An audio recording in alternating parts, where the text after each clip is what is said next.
Welcome dear audience, students and scholars. Here I'm Dr. Amjad Ali. In this video we are going to discuss about introduction to economic fluctuation. Dear scholars, once John B. Clark said that the modern world regards business cycle much as the ancient Egyptian regarded the overflowing of the Nile. The phenomenon recurs at interval. It is of great importance to everyone and natural causes of it are not inside. Economic fluctuation present a recurring problem for economists and policymakers. On average, the real GDP of the United States grew between 3 and 3.5% per year, but this long-run average hides the fact that the economy's output of goods and services does not grow smoothly. Growth is higher in some years than in others. Sometimes the economy loses its ground and growth turns negative. These fluctuations in the economy's output are closely associated with fluctuation in employment. When the economy experiencing a period of falling output and rising unemployment, the economy is said to be in recession. A recent recession began in late 2007 from the third quarter of 2007 to the third quarter of 2008. During this period, the US economy experiencing the fall in growth rate by 0.7% and the unemployment rose from 4.7% to 8.5%.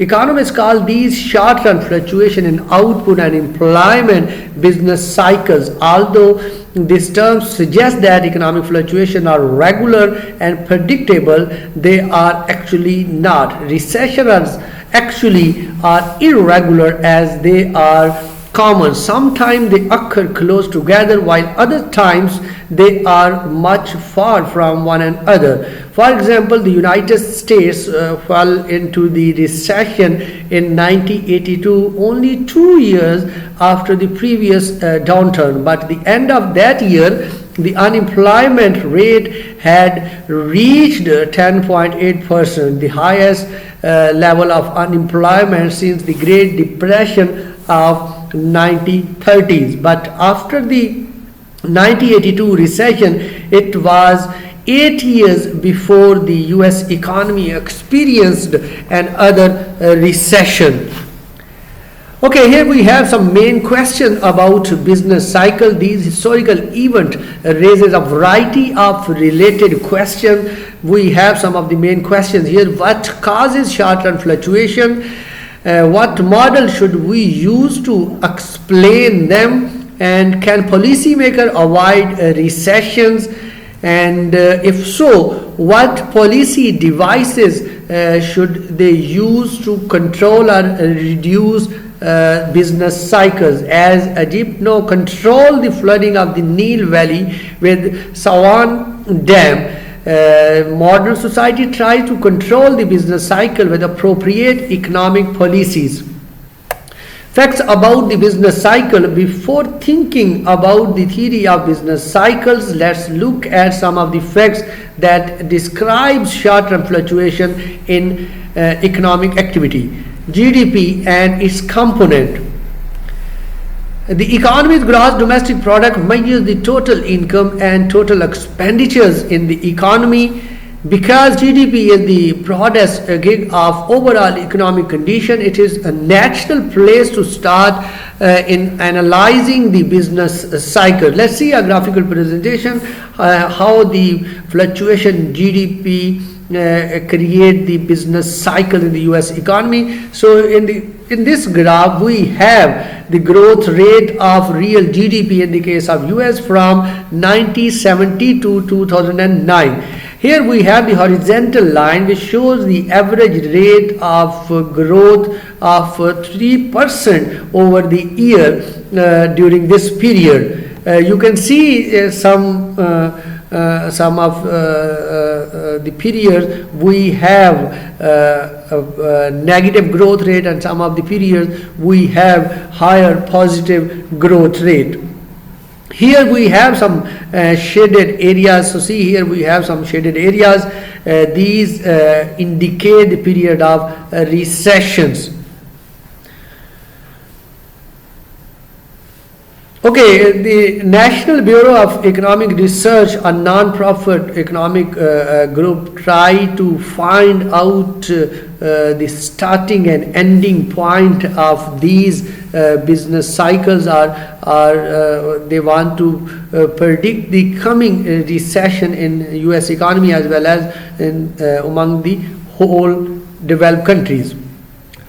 Okay, while talking about the GDP and its component, the National Bureau of Economic Research Business Cycle Dating Committee chooses the starting date of each recession called the business cycle peak and the ending date called the business cycle trough. Here we have one of the main questions, that what determines whether a downturn in the economy is sufficiently severe to be deemed a recession. There is no simple answer. According to an old rule of thumb, a recession is a period of at least 2 consecutive quarters of declining real GDP. This rule, however, does not always hold in the most recent revised data. For example, the recession of 2001 had 2 quarters of negative growth, but those quarters were not consecutive at all.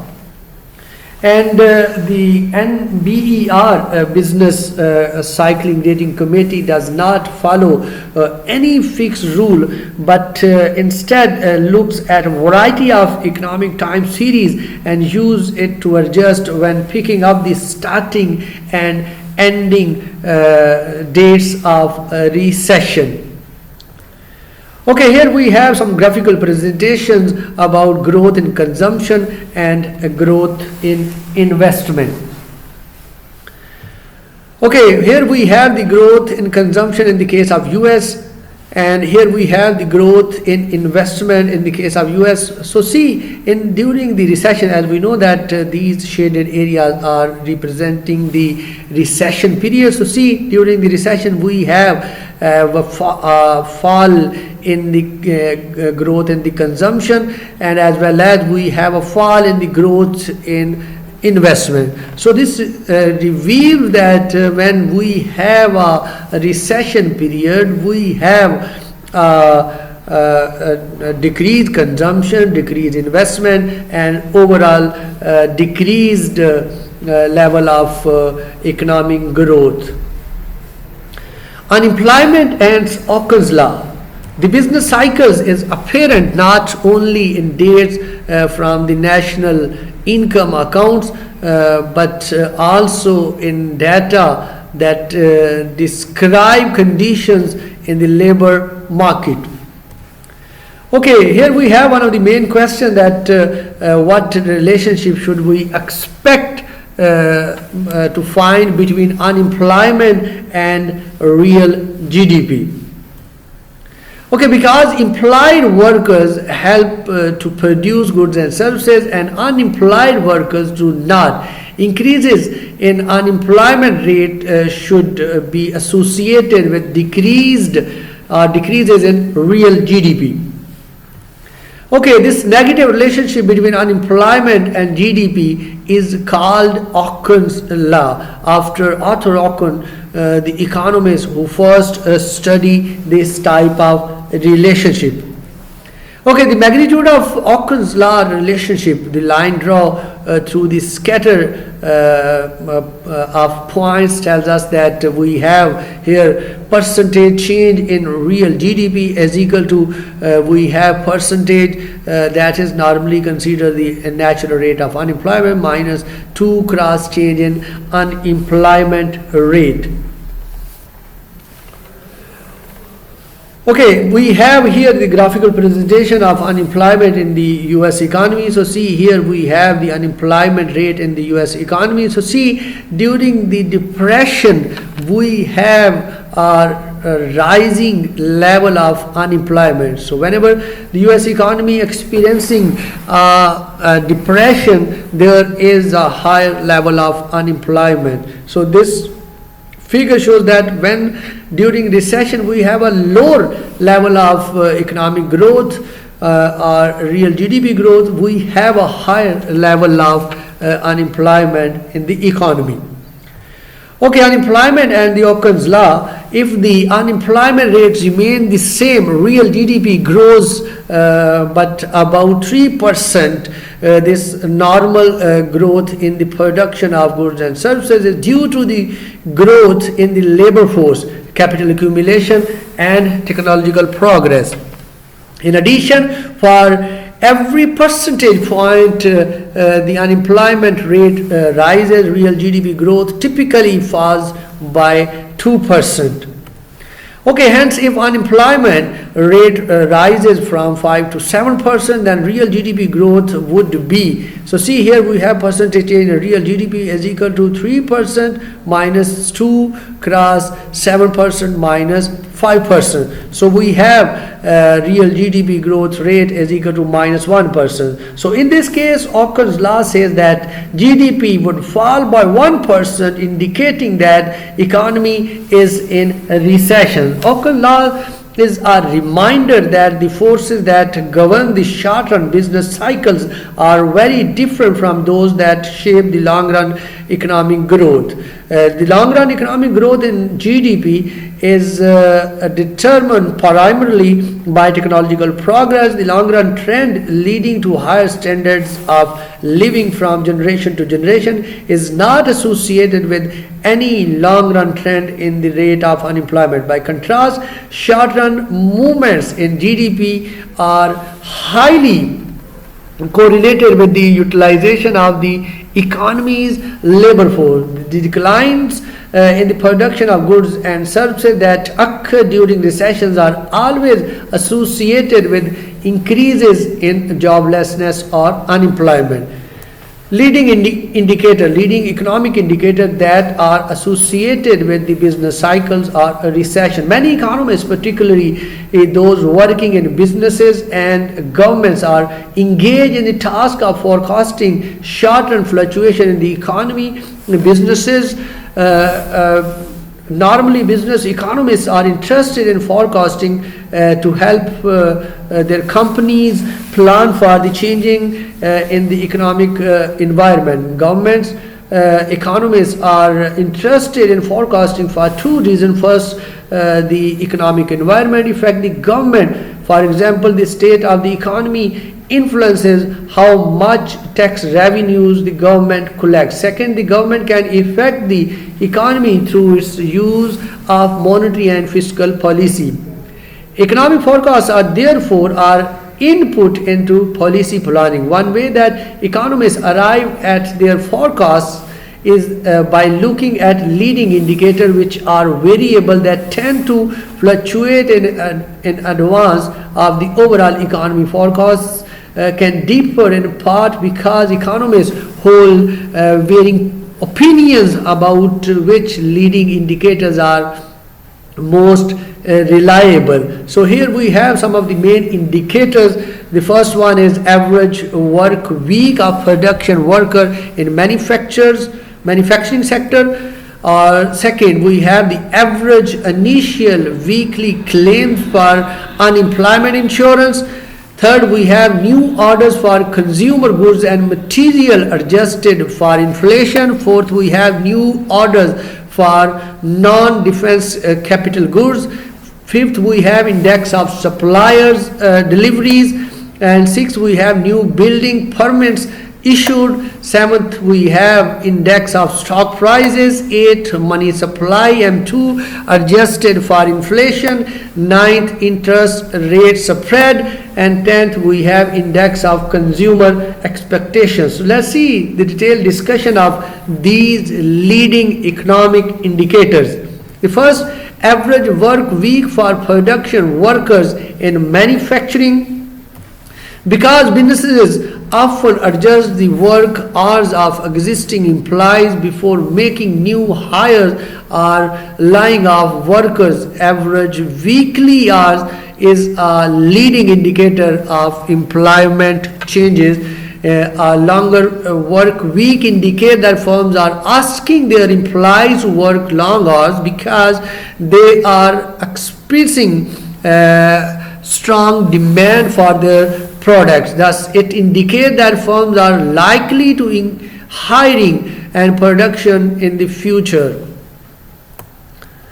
Okay, shorter work week indicates a weak demand, suggesting that firms are more likely to lay off workers and cut back production. The second, we have average initial weekly claims for unemployment insurance. The number of people making new claims on the unemployment insurance system is one of the most quickly available indicator of condition in the labor market. This series is inverted in computing the index of leading indicators, so that an increase in the series lowers the index. An increase in the number of people making new claims for unemployment insurance indicate that firms are laying off workers and cutting back production, which will soon show up in data on employment and production. Third, we have new orders for consumer goods and material adjusted for inflation. This is a very direct measure of the demand that firms are experiencing, because an increase in orders depletes a firm inventory. This statistic typically predicts subsequent increases in production and employment. Fourth, we have new orders for non-defense capital. This series is the counterpart to the previous one, but for the investment goods rather than consumer goods. Fifth, we have index of suppliers deliveries. This variable, sometimes called the vendor performance, is a measure the number of companies receiving slow deliveries from suppliers. Vendor performance is a leading indicator because deliveries slow down when companies are experiencing increased demand for their products. Slow deliveries therefore indicate a future increase in economic activities. Six, we have new building permit issued. Construction of a new building is a part of investment, particularly a volatile component of GDP. An increase in building permits means that planned construction is increasing, which indicate a rise in overall economic activity. Seventh, we have index of stock prices. The stock prices reflect expectations about the future economic condition, because stock market investors bid up prices when they expect companies to be profitable. Okay, an increase in stock prices indicates that investors expect the economy to grow rapidly. Decrease in stock prices indicate that investors expect an economic slowdown. Eighth, we have money supply adjusted for inflation. Because the money supply is related to total spending, more money predicts increased spending, which in turn means higher production and employment. Okay, next, ninth, we have interest rate spread.